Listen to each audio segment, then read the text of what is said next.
Wanita yang bikin heboh usai mengaku sebagai selingkuhan Ridwan Kamil, Lisa Mariana, akhirnya muncul ke publik. Tentu saja sosoknya menjadi satu hal yang ditunggu-tunggu karena selama ini hanya berkoar-koar di balik media sosial.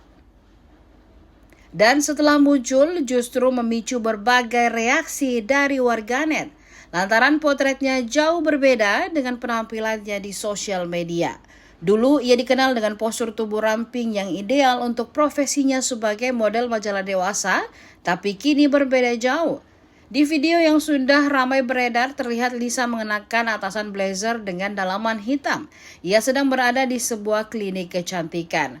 Langsung saja penampilannya mengundang sorotan dari warganet.